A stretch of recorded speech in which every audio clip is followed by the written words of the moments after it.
Hello guys, वापस से आप सभी का स्वागत है हमारे इस यूट्यूब चैनल में। आज हम दोबारा से अध्ययन करने जा रहे हैं सामाजिक विज्ञान के अंतर्गत भारत संसाधन एवं उपयोग अर्थात भूगोल का। तो आज की इस वाली वीडियो में हम इसके प्रथम अध्याय भारत संसाधन एवं उपयोग का अध्ययन करेंगे। यह हमारा इस अध्याय पर दूसरा वीडियो है।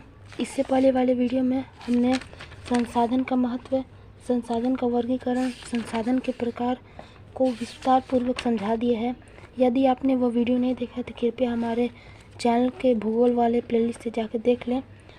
तो आज की इस वाली वीडियो में हम इस अध्याय के अन्य महत्वपूर्ण तथ्यों को समझेंगे। तो यदि वीडियो अच्छा लगे तो वीडियो को लाइक करिएगा और बिहार बोर्ड के सभी विषयों की पढ़ाई के लिए हमारे चैनल को सब्सक्राइब कर लीजिए। तो बिना समय गवाए चलते हैं पाठ की ओर। तो हमारा आज का पहला टॉपिक है संसाधन नियोजन क्या है।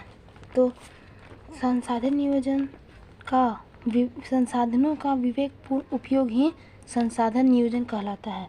मतलब हमारे पास, हमारे देश में, हमारे शहर में जितने भी संसाधन पाए जाते हैं उनका सही तरह से उपयोग ही संसाधन नियोजन करता है। संसाधनों के विवेकपूर्ण दोहन हेतु सर्वमान्य रणनीति तैयार करना संसाधन नियोजन की प्रथम प्राथमिकता है।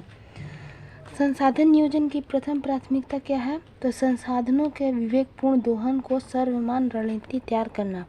मतलब संसाधनों का जो दोहन हो रहा है, इतना उपयोग हो रहा है उसको कम करना।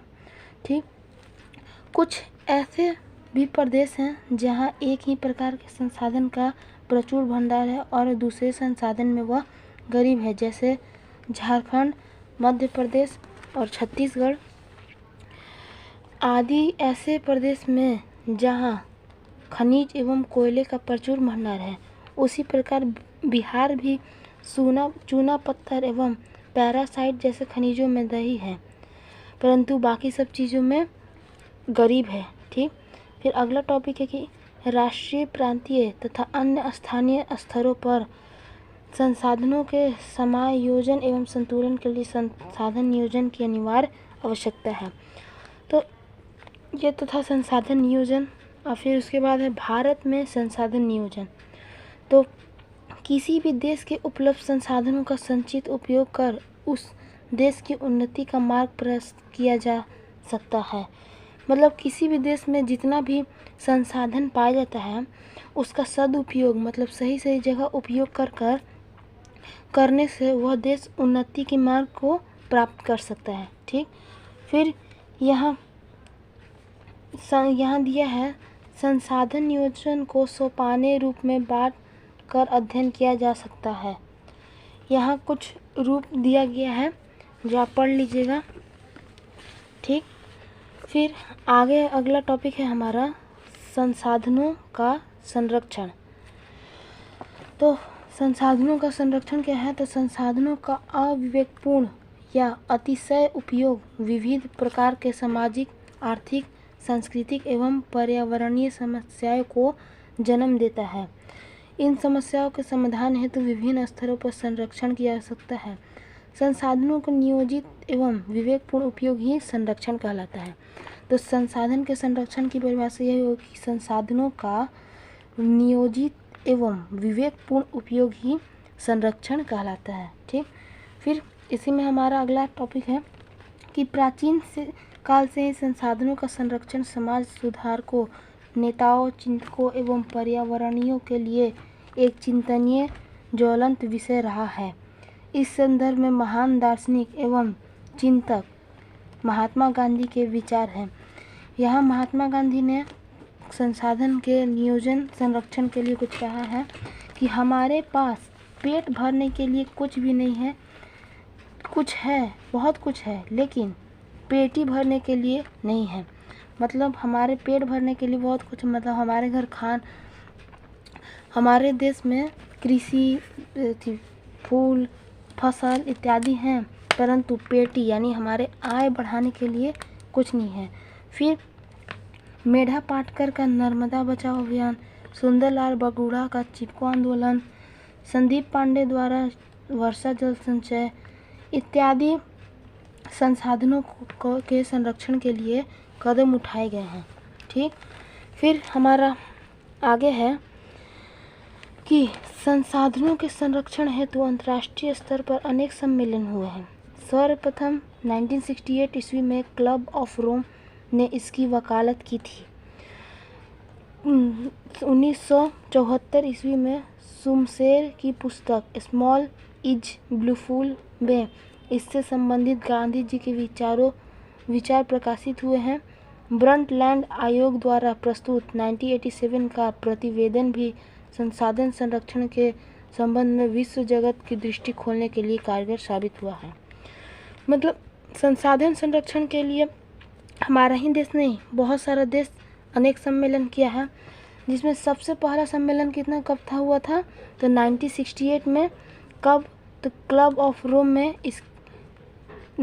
इसकी वकालत की थी।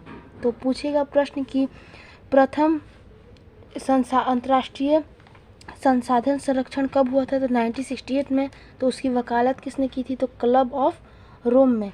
ठीक, फिर यहाँ एक नोट दिया है कि पर्यावरण संरक्षण हेतु सर्वप्रथम स्टॉकहोम ने विश्व शिखर सम्मेलन को 1972 ईस्वी में आयोजित किया था। इसी सम्मेलन के पश्चात प्रतिवर्ष 5 जून को पर्यावरण दिवस के रूप में मनाया जाता है। तो प्रश्न यह भी आता है कि पर्यावरण दिवस कब मनाया जाता है तो 5 जून को मनाया जाता है। ठीक, पर्यावरण संरक्षण हेतु सबसे पहले विश्व शिखर सम्मेलन किसने आयोजित किया तो स्टॉकहोम के द्वारा। कब हुआ तो 1972 को। फिर ऊपर भी यहाँ एक नोट है कि मानव एवं तकनीक की शोषणात्मक दोहन प्रवृत्ति डाकुओं की अर्थव्यवस्था कहा जाता है। मतलब मानव एवं तकनीक को शोषणात्मक दोहन प्रवृत्ति डाकुओं की अर्थव्यवस्था कहलाता है। मतलब डाकुओं की अर्थव्यवस्था किसे कहते हैं तो मानव एवं तकनीकी की, मतलब हम लोग किसी भी चीज़ का बहुत दोहन करेंगे, बहुत उसका दुरुपयोग करेंगे तो वह कौन सा अर्थव्यवस्था करेगा तो डाकुओं की अर्थव्यवस्था। ठीक, फिर इसी में हमारा आगे है कि रियो डी जेनेरो ब्राज़ील में 1992 ईस्वी में आयोजित पृथ्वी सम्मेलन भी इस संदर्भ में एक सुनियोजित प्रयास था। पुनः 1997 में न्यूयॉर्क में द्वितीय पृथ्वी सम्मेलन तथा 2002 में जॉर्जहर्स्ट में आयोजित तृतीय पृथ्वी सम्मेलन संसाधन संरक्षण की विश्व स्तरीय सराहनीय प्रयास है। प्रश्न में पूछा जाएगा कि प्रथम पृथ्वी सम्मेलन कब और कहाँ हुआ तो रियो डी जेनेरो ब्राज़ील में 1992 में। ठीक, फिर दूसरा 1997 में न्यूयॉर्क में, फिर तीसरा 2002 में जोहान्सबर्ग में। ये तो था हमारा पृथ्वी सम्मेलन और संसाधनों का संरक्षण। ठीक, अब हमारा आगे है सतत विकास की अवधारणा। तो संसाधन मनुष्य के जीविका का आधार है। जीवन की गुणवत्ता बनाए रखने के लिए संसाधनों के सतत विकास की अवधारणा अतः आवश्यक है। संसाधन प्राकृतिक प्रदत्त उपहार है की अवधारणा के कारण मानव ने इस अंधाधुंध दोहन किया, इसके कारण पर्यावरण समस्या उत्पन्न हो रही है। मतलब सतत विकास की अवधारणा, हम लोग जो भी जानते हैं कि देखिए, हम लोग जानते हैं कि संसाधन प्राकृतिक प्रदत्त उपहार है। यह अवधारणा निकल के आया तो हम लोगों ने इसका बहुत अंधाधुंध दोहन किया, जिससे हमारा पर्यावरणीय समस्या उत्पन्न हुई। इसीलिए जीवन की गुणवत्ता बनाए रखने के लिए संसाधनों की सतत विकास की अवधारणा अति आवश्यक है। ठीक, फिर हम लोग आगे आएंगे। फिर हमारा नीचे कुछ स्मरणीय तथ्य दिए हैं। इसमें हमारे 5 तथ्य हैं जो हमारे संसाधनों के संरक्षण हेतु जो कार्यक्रम चलाए गए हैं, सम्मेलन हुए हैं, उनके बारे में बताया गया है। तो चलिए इन्हें बारी बारी से देख लेते हैं। तो इसमें पहला हमारा प्रथम पृथ्वी सम्मेलन। तो हमने पहले बता दिया प्रथम पृथ्वी सम्मेलन का आयोजन 1992 में हुआ था रियो डी जेनेरो में। तो प्रथम पृथ्वी सम्मेलन का आयोजन 3 से 14 जून तक 92 में रियो डी जेनेरो में किया गया था, जिसमें विकसित एवं विकासशील देशों में लगभग 178 प्रतिनिधियों ने भाग लिया। इस सम्मेलन में ग्लोबल वार्मिंग, वन संरक्षण, जैव विविधता कार्यक्रम 21 एवं रियो घोषणा पत्र पर समझौता किया गया। मतलब यह जो प्रथम पृथ्वी सम्मेलन होता है इसमें कितने देशों ने भाग लिया? 178 देशों में भाग लिया। कब हुआ? तो 3 से 14 जून तक चला 1992 में। कहाँ आयोजित किया गया? तो रियो डी जेनेरो में। इसमें क्या क्या ध्यान में रखा गया? समझौता किया गया तो ग्लोबल वार्मिंग, संरक्षण, जैव विविधता इत्यादि के बारे में। ठीक, फिर इसमें हमारा कर दिया है कार्यक्रम 21 के बारे में देखा, समझौता किया गया। तब ये कार्यक्रम 21 क्या है?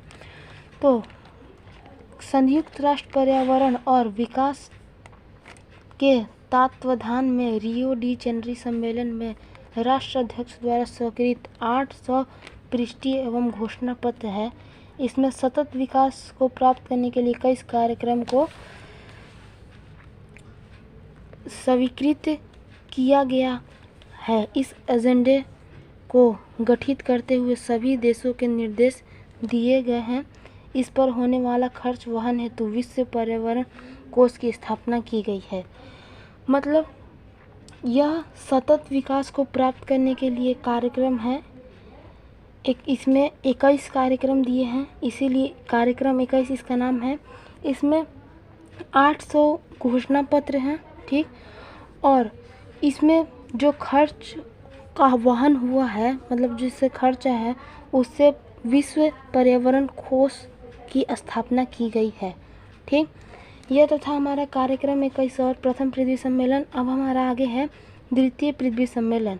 तो इसका आयोजन 23 से 27 जून 1997 के न्यूयॉर्क में प्रथम सम्मेलन के मूल्यांकन के लिए 5 वर्ष बाद आयोजित किया गया। इसे +5 सम्मेलन भी कहा जाता है। मतलब यह सम्मेलन कब हुआ? द्वितीय पृथ्वी सम्मेलन 23 से 27 जून 1997 में। कहाँ हुआ? न्यूयॉर्क में। यह सम्मेलन क्यों हुआ? तो प्रथम पृथ्वी सम्मेलन के मूल्यांकन के लिए। ठीक, कब हुआ? तो 5 वर्ष बाद प्रथम पृथ्वी सम्मेलन के, इसीलिए इसे +5 सम्मेलन कहा जाता है। क्वेश्चन पूछ देगा कि +5 सम्मेलन किसे कहते हैं, तो आप बोल दीजिएगा द्वितीय पृथ्वी सम्मेलन को। ठीक, फिर हमारा एक है क्योटो सम्मेलन। दिसंबर 1997 में पृथ्वी को ग्लोबल वार्मिंग से बचाने के लिए जापान के टोक्यो में सम्मेलन आयोजित हुआ, जिसमें 159 देशों ने भाग लिया। इसमें 6 गैस है, CO2, मेथान, N2O, HFC एवं फ्लोरोकार्बन सल्फर हेक्साक्लोराइड को ग्लोबल वार्मिंग के लिए जिम्मेवार मानते हुए इसके उपयोग पर कटौती समाहित की। जहां यूरोपीय संघ ग्रीन हाउस गैसें के उत्सर्जन में 8%, संयुक्त राष्ट्र अमेरिका 7% एवं जापान 6% की कटौती पर सहमत हुए। इस मॉन्ट्रियल समझौता 1987 का विस्तार भी माना जाता है। इस सम्मेलन को विश्व पर्यावरण सम्मेलन का ग्रीन हाउस सम्मेलन से भी जाना जाता है। मतलब क्योटो सम्मेलन दिसंबर 1997 को ग्लोबल वार्मिंग से बचाने के लिए किया गया। इसमें 159 देशों ने भाग लिया। इसमें मुख्यतः 6 गैसों पर जिक्र किया गया, CO2, methane, N2O, HFC, fluorocarbon sulphur hexachloride. इसमें बताया गया कि ग्रीन हाउस से उत्सर्जित 8% कटौती संयुक्त राष्ट्र अमेरिका करेगी, 7 एवं 6% जापान और 7%। ठीक, इसे मॉन्ट्रियल समझौता 1987 का विस्तार कहा गया। मतलब उसके बाद यह हुआ। ठीक, फिर इसे विश्व पर्यावरण सम्मेलन या ग्रीन हाउस सम्मेलन से भी नाम से जाना जाता है। तो आपसे क्वेश्चन पूछ देगा ऑब्जेक्टिव में कि विश्व पर्यावरण सम्मेलन किसे कहते हैं, तो आप लिख दीजिएगा क्योटो सम्मेलन को, या ग्रीन हाउस सम्मेलन किसे कहते हैं, तो क्योटो सम्मेलन को। ठीक, फिर हमारा अगला एवं अंतिम तथ्य है तृतीय पृथ्वी सम्मेलन। तो इसका आयोजन 10 वर्ष बाद 26 अगस्त से 4 सितंबर 2002 को जोहान्सबर्ग में आयोजित हुआ। इस सम्मेलन में पर्यावरण संबंधित 150 धाराओं पर विश्व स्तरीय सहमति तैयार करना था।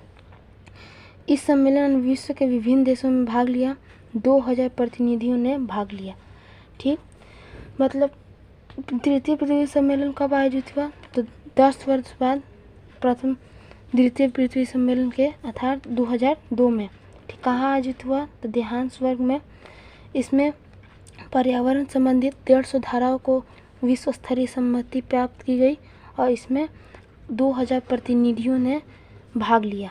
ठीक, तो आज के वीडियो के लिए बस इतना ही। आज के इस वीडियो में हमने प्रथम पृथ्वी सम्मेलन, द्वितीय पृथ्वी सम्मेलन, तृतीय पृथ्वी सम्मेलन, कार्यक्रम 21, क्योटो सम्मेलन, सतत विकास की अवधारणा, संसाधनों का संरक्षण, भारत में संसाधन नियोजन, संसाधनों का नियोजन इत्यादि पर अध्ययन किया। तो यदि वीडियो अच्छा लगे तो वीडियो को लाइक करिएगा और यदि आपको इस अध्याय का लघु उत्तरीय प्रश्न, दीर्घ उत्तरीय प्रश्न एवं अब पूरा अभ्यास प्रश्न चाहिए तो हमें कमेंट में अवश्य बताइएगा। यदि वीडियो अच्छे लगे तो वीडियो को लाइक करिए। बिहार बोर्ड के सभी विषयों की इसी प्रकार से पढ़ाई हेतु हमारे चैनल को सब्सक्राइब कर दीजिए। तो मिलते हैं आपसे अगले वीडियो में, तब तक के लिए धन्यवाद।